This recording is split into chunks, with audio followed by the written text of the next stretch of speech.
Hallo meine Freunde, hola Madridistas. Paris Saint-Germain bietet 115 Millionen Euro für Arda Güler. Und diese Information teilt nicht nur eine Quelle, nicht nur 2 oder 3.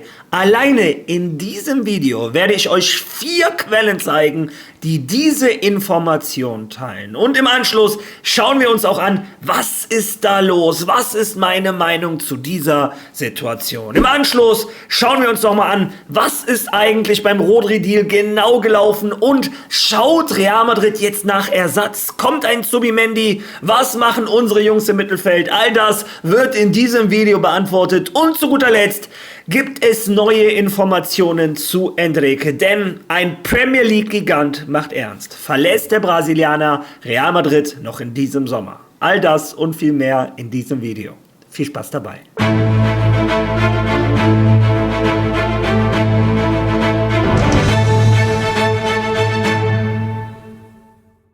Ja, starten wir doch mal diesen Montagmorgen mit schönen Bildern rund um Real Madrid, denn unsere Nationalspieler sind zurück. Fast alle, naja, 2 Ausnahmen, da kommen wir zu. Aber wie ihr seht, ein Kylian Mbappé ist wieder da, ein Ibrahima Konate zum ersten Mal und vor allem auch ein Marc Cucurella. Ich weiß nicht warum, aber das Bild von Marc Cucurella macht mich irgendwie glücklich. Naja, ich weiß nicht, woran es liegt, aber ihr seht, die 3 sind heute wieder ins Mannschaftstraining eingestiegen. Zunächst einmal der Klassiker, die machen jetzt die medizinischen Tests, dann werden die 3 separat von der Mannschaft ein bisschen hin und her laufen, sich warm machen und ab morgen steigen sie dann wohl wieder ins gemeinsame Mannschaftstraining ein.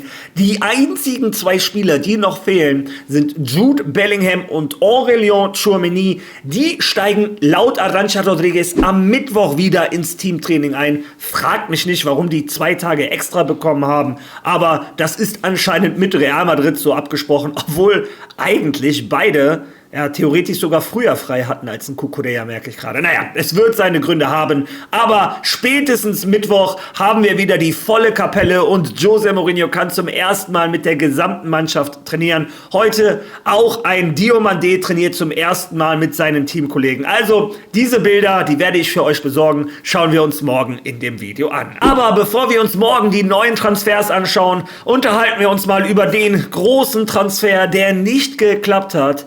Und José Félix Díaz, der Direktor vom AS, hat da noch einmal eine Zusammenfassung gemacht. Und die war sehr interessant. Schauen wir uns die zusammen einmal an. Es war die Woche der Absage von Rodri an Real Madrid, eine Sache des Fußballs. Der Mittelfeldspieler entschied sich lieber für ein anderes Angebot. Mal sehen, ob die Verhandlungen zwischen Barcelona und City zum Abschluss kommen. Aber diese Absage des Weltmeisters, des Kapitäns der spanischen Nationalmannschaft, hat keineswegs zu einem Zerwürfnis bei Real Madrid geführt. Ganz und gar nicht. Es stimmt, dass Mourinho ihn mochte und die Vereinsführung ebenfalls. Nun, sie erhielten die Absage und fingen von da an weiter zu planen. Mourinho hat sich deswegen weder angekettet, noch ist er wütend geworden oder hat aufgestampft, oder?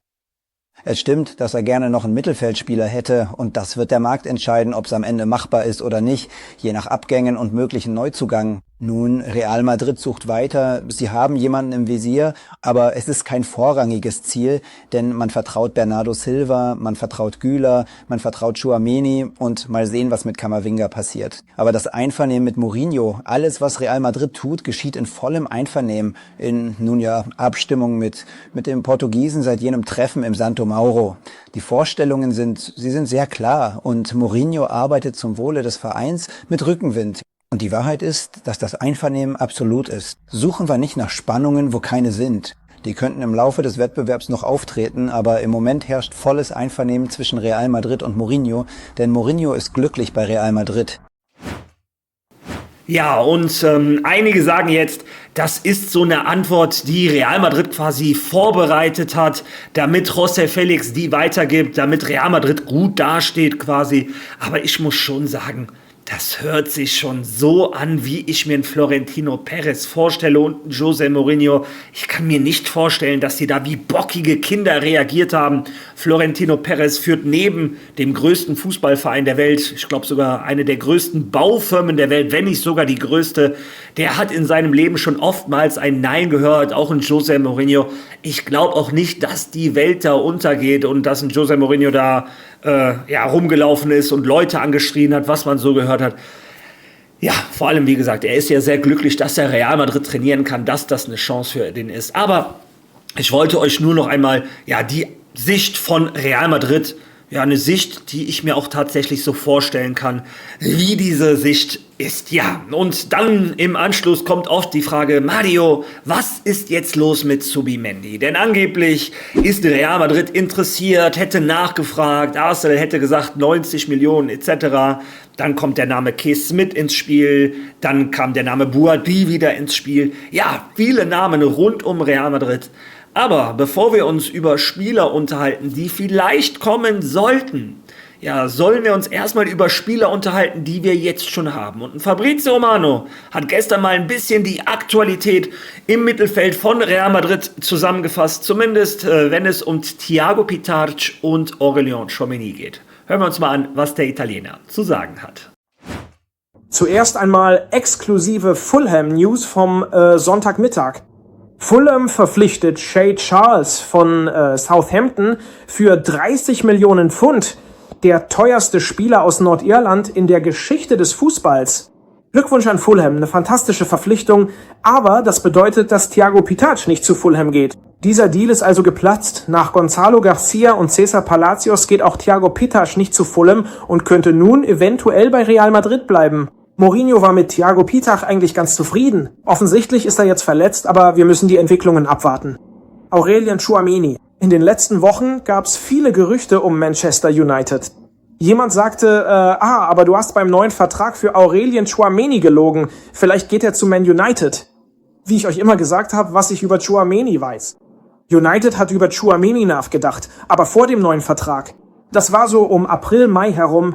United hat es bei Aurélien Tchouaméni versucht, weil er als Wunschkandidat fürs Mittelfeld galt. Elite-Spieler, internationale Erfahrung, großer Name, gewohnt auf höchstem Niveau zu spielen. United wollte es also versuchen. Sie sahen in Tchouaméni den perfekten Mittelfeldspieler, um Casemiro zu ersetzen. Aber, und das ist ein großes Aber, Tchouaméni hat einen neuen Vertrag bei Real Madrid unterschrieben. Es ist bereits erledigt. Es ist alles unter Dach und Fach und damit abgeschlossen. Tchouaméni wird also ein wichtiger Teil des Kaders von José Mourinho sein. Tchouaméni hat einen neuen Vertrag bei Real Madrid unterschrieben, weil er vom Projekt wirklich überzeugt ist. Und so wird absolut erwartet, dass Real Madrid und Tchouaméni ihren Weg gemeinsam fortsetzen. Ja, ihr habt es selber gehört. Aurélien Tchouaméni hat mit Real Madrid bereits verlängert. Und Real Madrid baut anscheinend auf einen Aurélien Tchouaméni. Er soll auch ein Eckpfeiler von einem José Mourinho in der Mannschaft sein. Ja, und so wie es aussieht, wird auch ein Thiago Pittarch bei Real Madrid bleiben. Wir wissen, der junge Spanier ist gerade verletzt, was es sowieso schwerer macht, einen Transfer vor dem Deadline Day über die Bühne zu bekommen. Und sein größter Befürworter, Álvaro Arbeloa, hat gerade einen anderen Spieler bekommen und Fulham ist aus dem Pittarch-Poker ausgestiegen. Ja, man hat in den letzten Tagen hier und da auch gelesen, ein José Mourinho mag einen Thiago Pittarch, freut sich auf ihn im Kader. Ich bin mir da nicht so sicher. Naja, der mag ihn mit Sicherheit, aber ein José Mourinho ist eigentlich jemand, der auf Erfahrung setzt. Deshalb auch ein Bernardo Silva. Naja, bin ich gespannt, ob ein Thiago Pittarch tatsächlich seine Chancen bekommt. Aber wir müssen auch mal schauen, wie das funktioniert. Wenn wir einen Tchouaméni haben, der nicht mehr verkauft wird. Wenn wir einen Thiago Pittarch haben, der in der ersten Mannschaft helfen soll. Wir haben einen Camavinga, der klar gemacht hat, er möchte Real Madrid nicht verlassen. Wir haben Fede Valverde, wir haben Arda Güler, wir haben Bellingham. Da wird ja nicht mal diskutiert, ob da irgendwas passieren könnte. Allein da haben wir jetzt schon 6 Leute für 3 Leute im Mittelfeld. Wenn José Mourinho mit 4-2-3-1 spielt, sind die Flügelpositionen ja ziemlich sicher ein Vini und ein Diomandé. Ja, und wenn du für 3 Positionen schon 6 Spieler hast, kann ich mir persönlich nicht vorstellen, dass Real Madrid da noch viel Geld in die Hand nimmt in diese Position. Im Gegenteil, man hört, José Mourinho ist eher auf der Suche nach einem linken Innenverteidiger als nach einem zentralen Mittelfeldspieler. Also, wenn ihr mich fragt und ich mir das alles anschaue, kann ich mir nicht vorstellen, dass noch jemand kommt.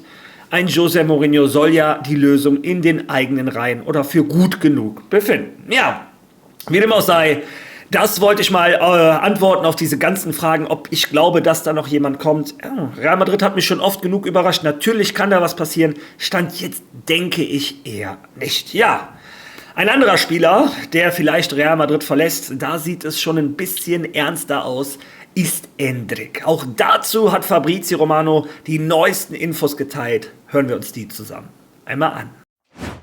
Was könnte also mit Endrick passieren? Nach meinem Verständnis wird der Spieler mit seinen Beratern sprechen, um zu verstehen, was zu tun ist. Einerseits möchte Endrick bleiben. Wir müssen abwarten, ob sie sich entscheiden, auch Real Madrid, ob sie sich entscheiden, Endrick auszuleihen.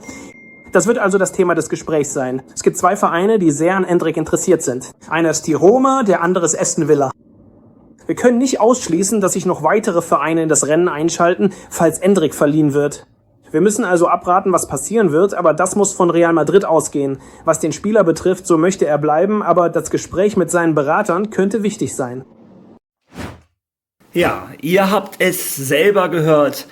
Ein Endrick und seine Agenten müssen sich Gedanken machen, wie es bei Real Madrid weitergeht. Aston Villa, und das ist schon ein Big Player in der Premier League, die spielen Champions League, die sind letztes Jahr, glaube ich, 4. oder 3. in der Premier League geworden. Und die sind interessiert an Endrick. Und ich glaube, das ist eine 1A-Adresse zurzeit im europäischen Fußball. Die spielen unter Emery einen attraktiven, offensiven Power-Fußball, wo ein Endrick genau reinpassen würde. Und auch Rom ist an ihm interessiert, wobei ich Stand heute in Aston Villa für seinen Fußball deutlich passender finde. Und man überlegt tatsächlich eine Leihe. Dazu hat auch der Ass einen Artikel geschrieben. Den brauchen wir uns nicht komplett durchlesen, aber gehen wir mal ein bisschen zusammen durch. Mourinhos Begründung nach dem Spiel in Budapest klang fast wie ein Todesurteil. Ich will einen kleinen Kader, 20 Spieler plus die aktuell Verletzten. Zweifellos ist dies eine Warnung an einige der Spieler, die zum Verkauf stehen. Camavinga und Asensio oder eine Leihe benötigen. Diese Ankündigung hat Endrick nicht überrascht, denn seit der Verpflichtung von Carlos Espí hat er nach seinen positiven Erfahrungen bei Lyon, die ihm letztendlich einen Platz im WM-Kader einbrachten, ernsthaft über eine weitere Leihe nachgedacht und er hört sich bereits Angebote an. Mourinho hat die Entscheidung dem Brasilianer überlassen. Doch der Spieler weiß bereits aus erster Hand, welche Rolle er im Team spielen wird. Ähnlich verhielt es sich mit Gonzalo. Mourinho wollte ihn unbedingt im Kader haben. Zunächst verhinderte er einen Wechsel, machte ihm aber auch ehrlich klar, dass ein Stammplatz für ihn unerreichbar sei. Das Eigengewächs entsprach genau dem Profil, das Mourinho suchte. Ein positionell besserer Stürmer als Mbappé, kopfballstark und als Alternative zum Franzosen. Als Gonzalos Wechsel zum Fulham feststand, forderte er die Verpflichtung von Espí. Der portugiesische Trainer sieht Endrick eher als Mittelstürmer, denn auf dem rechten Flügel, wo er bei Lyon eingesetzt wurde. Er räumt aber auch ein, dass dem Brasilianer die Eigenschaft eines klassischen Positionsstürmer fehlen. Damit bleibt der 20-Jährige hinter Mbappé und Espí nur die dritte Option im Sturm. Zudem herrscht auf dem rechten Flügel nach der Verpflichtung von Diomandé und der Präsenz von Brahim, Bernardo Silva und sobald Rodrigo von seiner Verletzung genesen ist, auch eine Überbesetzung. Die Aussichten für den ehemaligen Palmeiras-Spieler sind daher nicht rosig. Ja, wie gesagt, der Artikel geht noch weiter, aber ich glaube, das Wesentliche können wir daraus ziehen. Ja, ein Endrick ist im Sturm nur noch dritte Wahl hinter einen Mbappé und Espí und auf dem rechten Flügel hinter Diomandé, Brahim, Bernardo Silva, Arda Güler, wer auch immer da spielen könnte, wäre er auch nicht unbedingt die erste Wahl. Ja, wie gesagt, meine persönliche Meinung kennt ihr. Für mich ist Endrick keine dritte Wahl. Für mich ist Endrick eher eine zweite Wahl hinter einem Kylian Mbappé, hier und da sogar mal eine Alternative. Bei mir würde ein Endrick unglaublich viel spielen, weil er auch mit seinem aggressiven Pressing der Mannschaft hilft, Räume reißt etc. Also für mich, aber ich bin ja nicht entscheidend, ich bin nicht José Mourinho, für José Mourinho ist er anscheinend die dritte Wahl und als rechter Flügel würde ich ihn sogar vielleicht fast ebenwürdig mit einem Diomandé sehen. Also mich wundert es, dass er da nur vierte Option sein soll. Aber wenn das nun mal die Meinung von einem José Mourinho ist, dann würde ich Endrick dringend zu einer Leihe raten. Vor allem so eine Mannschaft wie Aston Villa, Champions League, waren auch relativ weit in der Champions League, Premier League, gewinnen die fast jede Woche. Der Spielertyp ist passend zu Aston Villa. Also, ich gebe euch nur die Information weiter vom AS. Anscheinend für José Mourinho ist Endrick nur noch die 3. oder 4. Option und dann würde der Junge meiner Meinung nach auch zu viel Potenzial verlieren, wenn er wieder eine ganze Saison auf der Bank ist. Für mich wäre das trotzdem ein großer Fehler von Real Madrid. Ja, und wenn wir schon mal über große Fehler von Real Madrid reden, der größte Fehler, den Madrid in diesem Sommer machen könnte, wäre es, Arda Güler zu verkaufen. Ich glaube, da sind wir uns alle einig. Aber trotzdem kam gestern vor allem aus der Türkei die Information, dass Paris Saint-Germain 115 Millionen Euro geboten hätte. Die erste Seite, die ich gefunden hatte, war Futasport. Die selber haben über 200.000 oder 300.000 Follower, also wirklich eine große Anzahl. Und die sind sogar im Laufe des Abends nochmal weitergegangen und haben gesagt, L'Équipe berichtet, Arda Güler hätte das Gehaltsangebot in Höhe von 18 Millionen Euro von Paris Saint-Germain angenommen. Aber, ganz ehrlich, damit haben sie sich ins eigene Bein geschossen, denn ich habe direkt bei L'Équipe geschaut und da stand nirgendwo etwas da. Und dazu ist Arda Güler kein Spieler, der sich vom Geld leiten lässt. Aber trotz alledem, eigentlich war das keine Nachricht wert, meiner Meinung nach. Aber dann kam Nexuspor hinterher. Und Nexuspor, nicht Futaspor als Quelle, sondern die sind ihre eigene Quelle. Und dann kam Speedline hinterher und hat genau das Gleiche berichtet. Und die haben auch über 400.000 Follower. Ja, und spätestens als BPT dann diese Nachricht auch nochmal verifiziert hat, ja, habe ich mich entschieden, das ist eine Nachricht wert. BPT schreibt selber auf ihrer Website, die posten nur Nachrichten, die sie selber kontrollieren und selber verifizieren können. Und die haben 1,6 Millionen Follower. Und ich meine, wenn sogar so eine Nachrichtenagentur, die selber von sich sagen, wir prüfen erstmal die Information, bevor wir die auf unserer Seite bestätigen, wenn die das auch posten, ja, dann finde ich, sollten wir mal zumindest darüber reden. Fangen wir erstmal damit an. Diese ganzen Informationen kommen aus türkischsprachigen Medien. Weder ein David Ornstein, noch ein Fabrizio Romano, noch ein Florian Plettenberg, Marca, AS, OK Diario, was wir da alles haben, keine von diesen Informationsquellen rund um Real Madrid, rund um Transfers etc. hat irgendetwas davon gesagt. Und das ist für mich schon äußerst seltsam. Wir reden hier über Paris Saint-Germain, Real Madrid, 2 der 5 größten Fußballmannschaften der Welt. Und als wenn keine größere Quelle so ein Angebot mitbekommen hätte. Und Fabrizio Romano weiß manchmal wochenlang im Voraus schon, hinter wem Paris Saint-Germain her ist. David Ornstein ist wohl der seriöseste und bestinformierte Journalist zurzeit auf der Welt. Also halte ich das alles für sehr, sehr fraglich. Ich sage nicht, dass diese Nachrichteninformationsseiten nicht ihre Quellen haben, aber die Frage ist natürlich, ja, woher diese Informationen gestreut werden. Arda Güler bringt nun mal viele Klicks, besonders in der Türkei. Naja, wir wissen ja, wie Nachrichtenagenturen funktionieren. Dazu, was hat ein Arda Güler bisher immer selber gesagt? Ich glaube, ich habe gestern oder vorgestern noch ein Interview von seinem Opa gesehen, wo er gesagt hat, mein Ziel ist es, irgendwann die Nummer 10 von Real Madrid zu sein. Arda Güler, als er die 100 Spiele erreicht hat, hat er noch gesagt, Real Madrid, ich bin sehr stolz, die 100 Spiele hier erreicht zu haben. Das ist die beste Fußballmannschaft der Welt. Ja, und ich freue mich schon auf die Zukunft in diesem Verein. Arda Güler hat noch nicht mal irgendwann angedeutet, dass er Real Madrid verlassen möchte. Im Gegenteil, man hört immer, wie er sagt, sein Ziel ist es, sich bei Real Madrid durchzusetzen.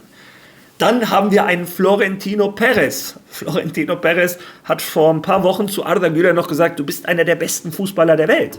Das hat Arda Güler selber in seinem Interview mit TRT Sport so erzählt. Ja, und ich glaube, wir haben auch Interviews während der Präsidentschaftswahlen gehört, wie ein Florentino Perez über Arda Güler geschwärmt hat. Alle wissen, der liebt diesen Jungen.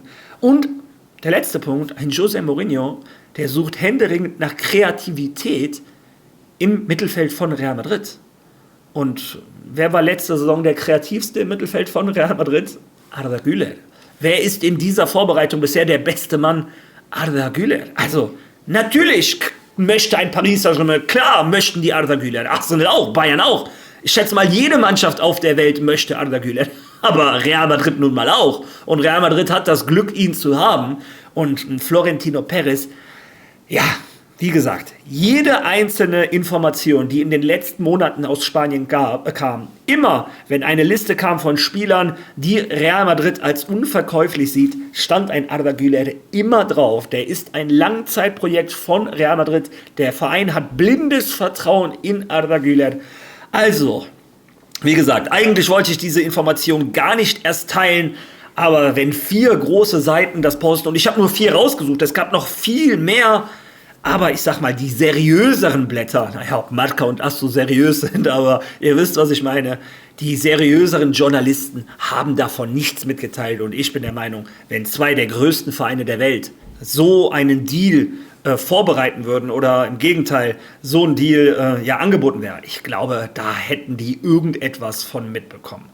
Ja, und dazu glaube ich auch nicht die Information, dass ein José Mourinho da grünes Licht für geben würde. Und wie gesagt, Futtersport hat sich für mich aus dem Rennen selber geschossen, als sie gelogen haben, dass L'Équipe berichtet hätte, dass er die 18 Millionen angeboten hat. Wie gesagt, Arda ist kein Typ, der sich nach Geld orientiert. Trotzdem bleibe ich dabei. Sein jetziges Gehalt bei Real Madrid ist nicht mehr das Gehalt, was seine Klasse auf dem Feld widerspiegelt.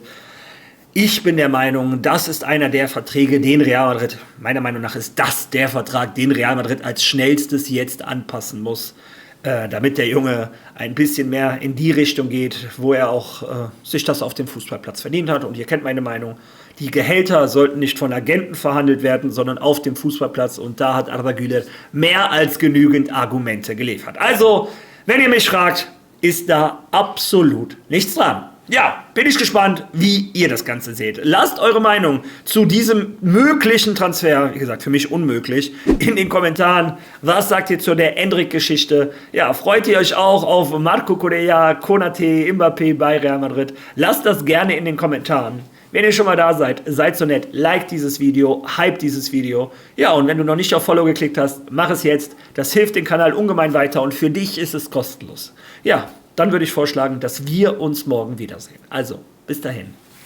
Alá Madrid!